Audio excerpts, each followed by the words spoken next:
All right, welcome everybody to the first installment of the 2023 Mint Collective podcast leading up to the Mint Collective event. Our first guest is none other than the CEO of Collectable, Ezra Levine. This podcast will be dropping on the Sports Cards Live YouTube channel on Thursday, February the 9th. So welcome everybody. Welcome, Ezra. How are you, my guy? I'm good, Jeremy. I'm good. Yeah, we talk a lot, but it's always fun where we can introduce a new topic. I know we spoke about this last year, but the Mint is back, year two, and we are excited to be talking about it again. Yeah, the Mint is back. I'm excited for it myself. We do spend a lot of time talking. That's why I call you my guy. You're my guy, Ezra. There we go. I am. Well, let's jump into it. So the Mint Collective is going to be March 31st through April the 3rd, I believe. Right in there, the end of March, beginning of April. It's a 4-day event this year, Thursday through Sunday. And but let's talk about, what are you, as one of the co-founders of the event, what are you the most excited about for this second installation of the Mint Collective? Yeah, so the dates are March 30th through April 2nd.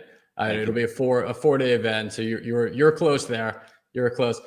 Yeah, look, I mean, I think, when you first do an event for the first time, year one, you're really learning, right? You're really learning. You have a vision for something, you see it come to fruition, and sometimes that vision is exactly as you anticipate, and other times it's different from what you originally game planned. We were thrilled that the first iteration of the Mint was pretty close to what we all envisioned. We wanted to do something that was a differentiated property. We wanted to kind of bring thought leaders together. We wanted to bring the community together. And we wanted to really chart a path forward for the collectible industry, right? Obviously, during a time of immense change and growth and investment, right? We wanted to create a property that we thought was very much needed.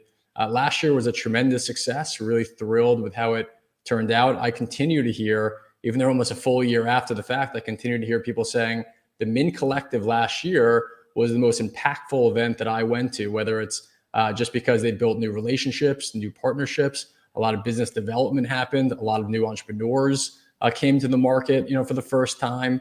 A lot of companies made key announcements. It was really cool to see that, sometimes in an industry that is not always the most accepting of new things, that the Mint Collective has been embraced as wholeheartedly as it has been. So really just excited to continue, right? Excited to see what year two has in store. Obviously Collectible, our team, our partners, IMG and Endeavor, Omaha Productions and Peyton Manning, a bunch of core key sponsors, eBay, Fanatics, Panini. We're all really excited for this event. We've been working really hard behind the scenes and just excited again for, what's to take shape and for the expansion that is the 2023 version of it.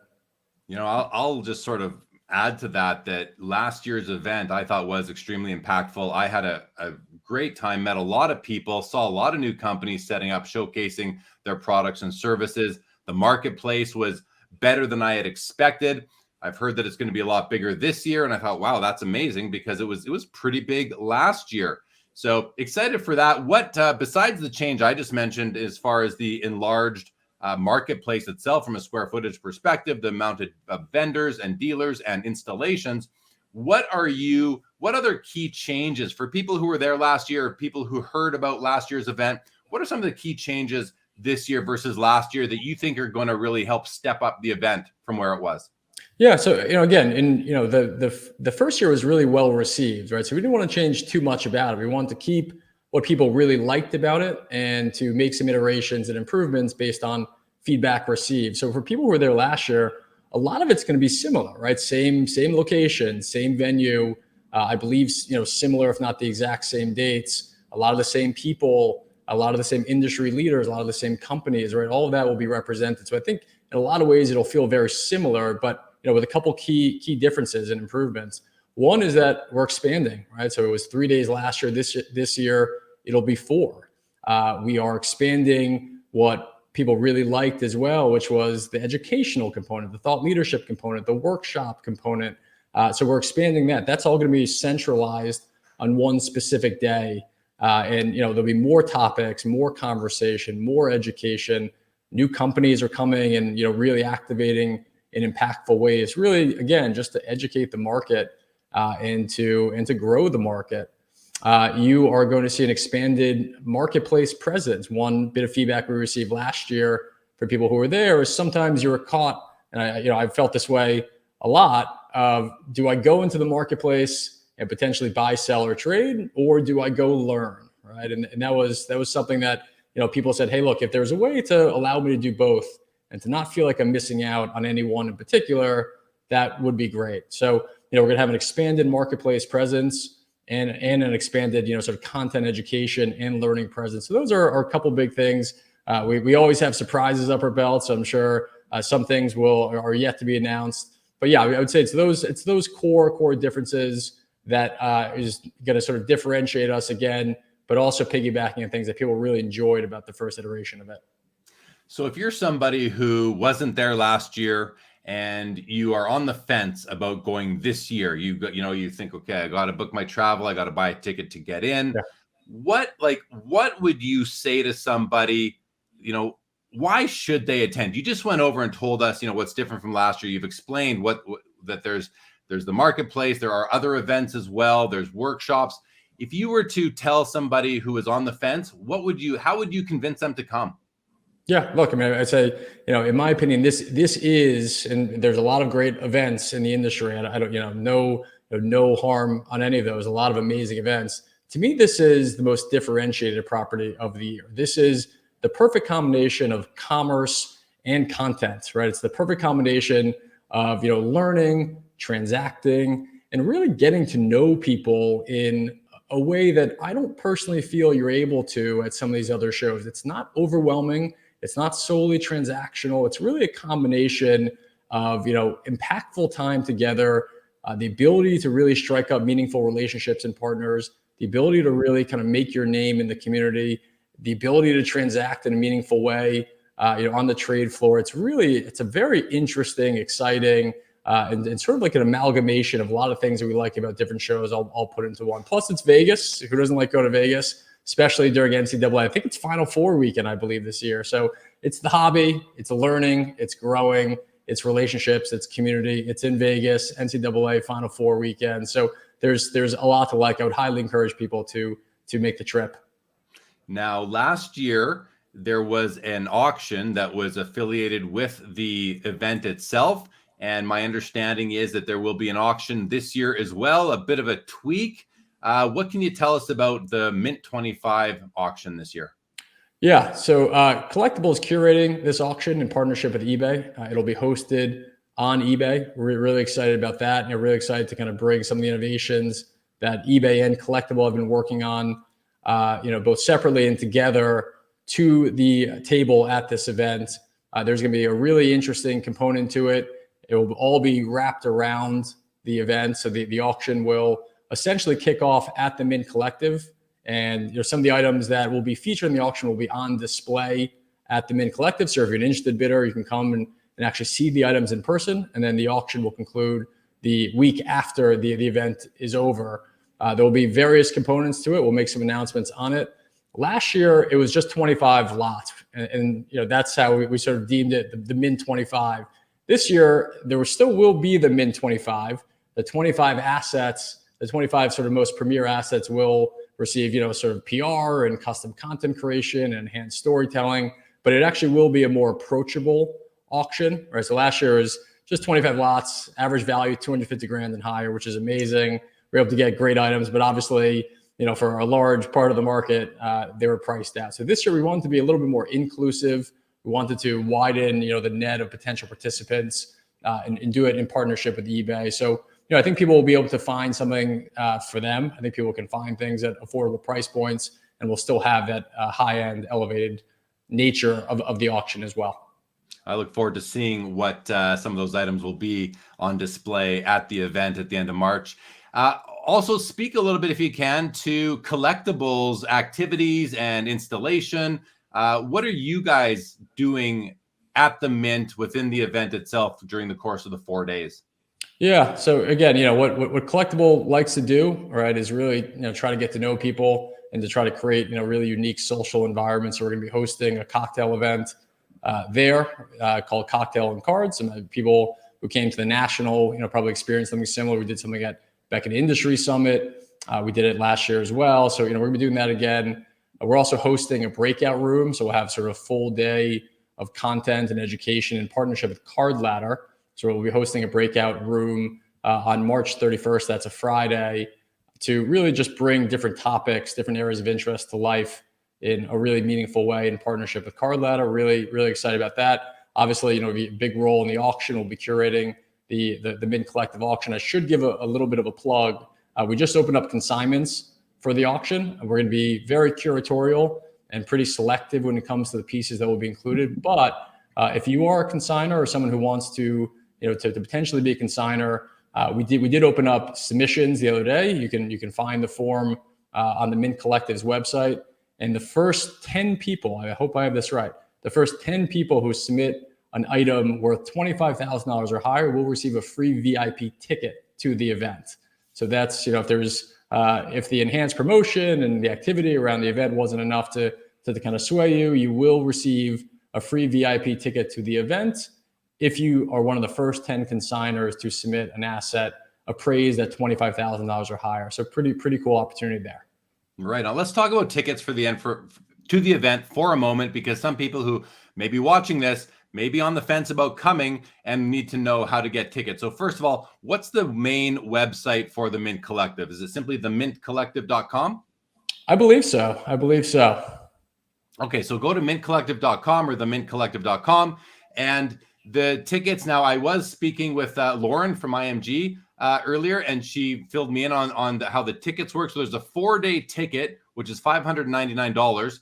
That ticket gets you access to all. It's a full access ticket, basically. You have access to the Thursday night VIP. You have access to the Collectors Carnival, I believe is a Saturday night. You have access to all the workshops on Friday, and of course, the marketplace itself on Saturday and Sunday. Then you have a $20 general admission per day, that's Saturday or Sunday, for the marketplace only. And then there's also what they're calling the Gold Parallel ticket, which is access to the Saturday, Sunday marketplace, plus the Collectors Carnival, which is on the Saturday night. So 3 different options to attend the Mint Collective in any whichever way, shape, or form that you choose to. Anything else you'd have to add to those, Ezra?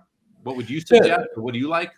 Yeah, I obviously was someone who was there for the entirety of the event. I found value in the ticket, and I think, just in terms of the business development that Collectible was able to achieve last year, the price is the price, but you focus more on the value that you're going to receive for that price. And I think there's a tremendous amount of value in coming to this event. And I think regardless of what ticket you decide to come, I think just sort of being there, being in the room, being around the community has a lot of value. So we hope to see as many of you guys there as possible. And I didn't hear from anybody last year who bought the all access ticket that they were disappointed. I think everybody felt that they got some good value from it. So hopefully that'll be the same sentiment this year. I'm sure it will be. Ezra, anything about the hobby, the state of the hobby right now that you find interesting? Is there anything else about going on the Collectible platform that you'd like to speak to before we wrap up? Yeah, I just say on the event, a few other quick plugs. There's some, really, really amazing partners who stepped up to contribute to this event in a very meaningful way. First, the eBay, our presenting sponsor. I think some of the innovations that eBay has put forth in the hobby over the last a year plus are really game changing. I commend them for making the investment into the community and making the investment into the collectible community overall. We have Fanatics coming in a really meaningful way. Panini is another big sponsor. Fanatics, I think I mentioned that already. So, it's really a great litany of companies who are coming out in full support. I think anytime you get companies of that magnitude all under the same roof, it really speaks to just, how high caliber an event it is. And you can surely bet that there'll be some surprises when you have companies like that who are all attending. We're also thrilled that PSA has stepped up, and they're going to be doing on-site grading at the event. So a really cool opportunity. You can submit your cards in advance and then pick it up at the event. So I think that should probably provide a lot of liquidity to the marketplace, right? Just having, these fresh slabs, freshly graded, on-site, right at a 2-day marketplace where you can, transact easily with some of the top dealers, top vendors in the space, a bunch of auction houses, collectible, fractional, whatever. Your sales channel of choice is, everyone is going to be represented. So, really excited about some of those developments. On the collectible side, there's a lot going on. Obviously, we host a show together, Jeremy, every Sunday night for Collectible Live. So you've seen some of the developments there. We released a new product called Bids Wanted in Competition, which very simply is essentially a week-long silent auction where we take some really iconic pieces and we bring them to the market, right? And we allow people to place competitive bids on that piece, and ultimately the seller gets to essentially look at the bids and elect if they want to sell it. Through this process and through some other things on the fractional side, we've introduced a lot of new categories to Collectible as of late: comics, TCG. We have comic art coming. We just announced a big wine partnership with a leading wine asset management. Jeremy just had Atul, who's the CEO of the company, on recently. What I love about introducing these new categories and having them come on Jeremy's show is Jeremy puts things, I shouldn't say Jeremy, you put these things in terms that I think most of our community of sports card lovers and collectible lovers can understand, making parallels between wine and sports cards or comic art and sports cards really helps frame things. I remember, I'm thinking back to my school days. If I didn't understand a complex math subject, I would just put it in terms of baseball or basketball. And it always brought concepts that I thought were complicated, really, in a simplified version. So I learned more about, the wine industry from that 45-minute conversation with Atul, with you and Atul, that I have previously. And you start to really realize that a lot of these industries that people thought were pretty esoteric, when you put them in terms you can understand, they're actually pretty cool. And it makes you want to collect it. It makes you want to invest in it. So highly encourage everyone who's interested in these new categories to check out the Jeremy show on Sunday and Collectible Live, and on his channel as well. Really great educational opportunities there.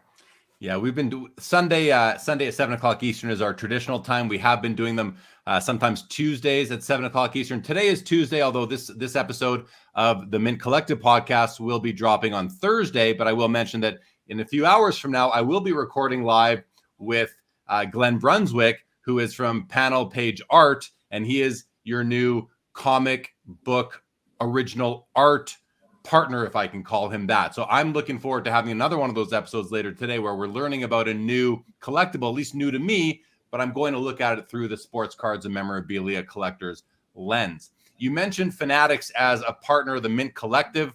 Obviously, there's a lot of interest and a lot of speculation on how Fanatics is going to impact the hobby. They've obviously impacted it already. They acquired Top, so they have their baseball house in order. But basketball and football, while they have the rights coming up to both of those leagues and players associations, we haven't yet seen how they're going to roll out sports cards in those for those two sports. Doesn't have to be that specifically. That was just for me to set the context, Ezra. But do you have any thoughts on how the next few years of the hobby are going to look and feel, with Fanatics being really the key manufacturer and producer of sports cards? Yeah, look, man, I think if there's one thing that we can all expect, it's change, right? I mean, I think, Fanatics, through my conversations with them and through what I've heard, they've been taking some time to really understand the space and be thoughtful about actions that they take, which I think is something very commendable. One of the reasons why we actually started, this very property that we're talking about today was really just recognizing and understanding and acknowledging how much change is taking place in the community. We want to kind of create an event that brought everyone together, right? To educate, to learn, to, kind of hopefully, grow and understand, to row in the same direction when it comes to the future of the industry. So I love that Fanatics is supporting it. I'm sure people who will be in attendance will learn a lot more directly from Fanatics. Last year we had a lot of announcements. A lot of companies used the Mint Collective to make pretty key announcements on the future of their businesses. And I would expect, more announcements, more headlines to come from the property this year. So, what I could say and what I will say is, yeah, I think the industry is certainly in for change and hopefully growth. And I think anytime you combine, a hobby and a passion, an industry that is as special as it is today, with partners and companies who are very much aligned to see it grow. Obviously, you want it to grow thoughtfully and strategically, but I think you have over the last couple of years a lot of great entrepreneurs, a lot of great companies, a lot of investment, and a lot of technology that have come into the space. And so my hope and my expectation is that things will trend positively. Obviously, it won't be linear, and there'll be some bumps in the road like anything. But my hope and my expectation is that the next couple of years will be really prosperous and really exciting for the hobby. But I think it takes properties like the Mint Collective to network, to kind of bridge the divide, to not necessarily think of ourselves always as competition, but to think of us as almost coopetition, right? We all are incentivized to see this hobby grow. We all want it to succeed. We all love it. And so I think, this could be a very special event like it was last year to get people in the same room and stimulate conversation and hopefully to kind of create some meaningful partnerships. Yeah, and I'm sure it will be as we look forward into 2023 in the general sports card memorabilia marketplace. I had a conversation last week with Gary V. He came on Sports Cards Live with me, and I asked him how he saw 2023 panning out or how it was going to progress. And he said, I could see if you were to tell me that the market was to go down 30%, I'd say, okay. If you told me it was to go up 10, 15%, I'd say, okay. So I think people, even at Gary V's level, are sort of just taking a step back and saying, you know what, something's gonna happen. It's not gonna be linear. We're gonna see cycles, but I think people are kind of taking a conservative approach right now, looking out into 2023. And I think that's probably really healthy for the hobby as we move forward, because drastic changes in values, whether up or down, always end up causing some chaos. And I think that we're at a place now where we can see a more level future as we move forward. Any thoughts of that before we wrap up? Yeah, I mean, look, yes, I mean, there has been tremendous volatility in some sectors of the market over the last couple of years, and I think what it feels like now is we are sort of in this period of consolidation, if you will, right? There's been a lot of change, a lot of innovation, a lot of new companies, and things have been moving very quickly and still continuing to move very quickly. But I think a period of consolidation, everyone catches their breath, things kind of normalize a little bit, is very healthy for the market. So I agree with that. And again, I fully expect there to be some announcements and some surprises that are emerging from the Mint Collective in March and early April. So, we're really, really excited to see what shakes out. All right. Well, Ezra, thanks for joining us on this first episode of the Mint Collective podcast for the 2023 event. I look forward to being there, enjoying the event in its entirety, and of course, seeing you in person again. And with that, everyone, thanks for joining and watching or listening to this episode. And we will see you all again. Episode 2 will drop a week from today.